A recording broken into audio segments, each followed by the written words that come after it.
प्रार्थना में निरंतरता को कैसा लेकर आना है, आइए हम इस वीडियो में जानते हैं। मैंने बहुत सारे वीडियोस बनाए हैं अलग अलग टॉपिक्स के ऊपर में, और आप उन वीडियोस का लिंक्स नीचे डिस्क्रिप्शन में पा सकते हैं, जरूर उस लिंक्स में जाइएगा। निरंतर प्रार्थना करना या निरंतरता प्रार्थना में लाना ये बहुत ही जरूरी है, लेकिन ये एक बहुत बड़ा संघर्ष है विश्वासियों के जीवन में।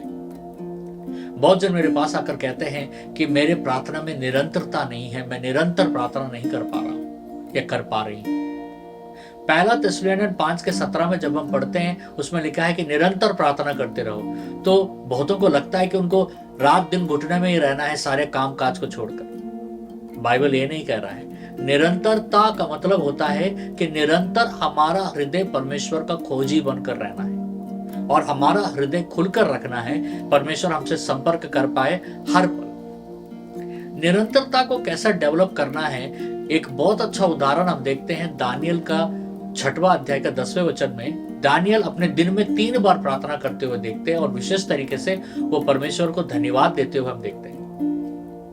ये बताया जाता है कि दानियल या बाइबल में जैसा दाऊद लीजिए वो 7 बार प्रार्थना करता था।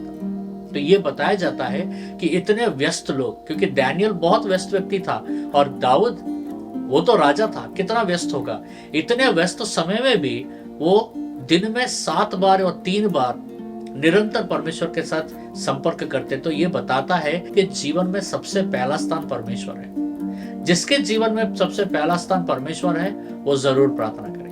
अगला सबसे जरूरी हिस्सा में जानना है कि हमारे प्रार्थनाओं को सरल रखना है और ईमानदार रखना है। मत्ती का 6वें अध्याय का 7 से लेकर 8 वचन में लिखा गया है कि तुम ढोंगियों की तरह प्रार्थना मत करो, क्योंकि वो बहुत सारी बातें बोलते हैं, उनको लगता है कि वो परमेश्वर को प्रसन्न कर पाएंगे इनके द्वारा। हमारे प्रार्थनाओं को सिंपल रखना है। आपके मन में जो है वही बताना है परमेश्वर को। हमारे प्रार्थनाओं को भोजन को लगता है कि लंबे लंबे प्रार्थना करने से परमेश्वर सुनता है। हाँ, गलत मत समझिए, वो भी प्रार्थनाएं सुनता है परमेश्वर। हमारे लंबे प्रार्थनाओं से परमेश्वर बोर नहीं हो जाता, लेकिन उन प्रार्थनाओं में कितना आपका मन आप परमेश्वर को बांट रहे हैं या बोल रहे हैं, ये परमेश्वर देखते हैं। क्योंकि बाइबल में परमेश्वर ने कहा कि उनके होठ तो मुझे पुकार रहे हैं, लेकिन उनका हृदय मुझसे कोसों दूर है।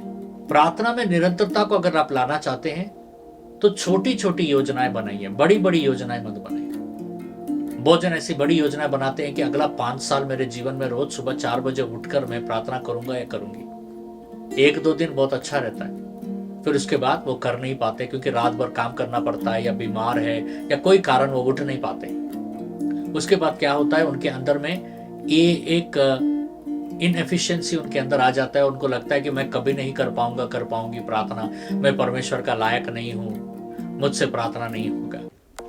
परमेश्वर ने ऐसा नहीं कहा बाइबल में कि आप उनके लायक नहीं हैं, या परमेश्वर ने यह भी नहीं कहा कि आप प्रार्थना नहीं कर सकते हैं। लेकिन ये हमारा प्लानिंग है। तो हमें प्लान कैसा करना है? हमें छोटे छोटे प्लान करना है। मैं हमेशा जब भी प्रार्थना किसी को सिखाता हूं तो शुरुआत में उनको बताता हूं कि 3 दिन का प्लान बनाओ, सिर्फ 3 दिन का प्लान। 3 दिन में रोज इस समय मैं उठकर प्रार्थना करूंगा या करूंगी।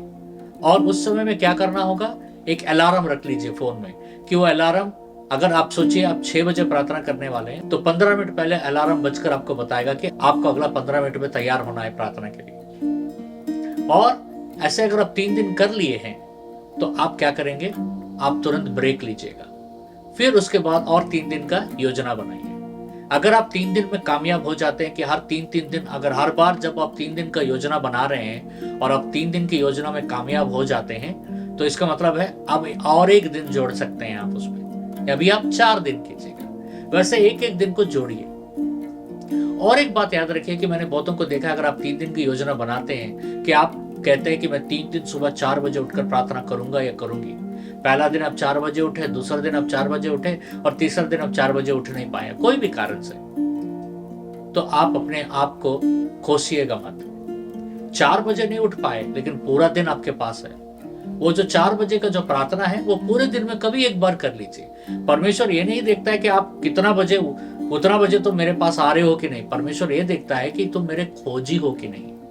आप कभी भी जाइए परमेश्वर के पास, परमेश्वर तैयार है आपको प्रार्थना सुनने के लिए और आपको मदद करने के लिए। तो आप अपने आप को प्रार्थना में बढ़ा सकते हैं, अगर आप स्ट्रेस नहीं होंगे और छोटी छोटी योजनाएं बनाते हैं तो जरूर एक दिन ये छोटी छोटी योजनाएं ही आपको एक बहुत बड़ा प्रार्थना वीर बनाने में आपका मदद करेगा।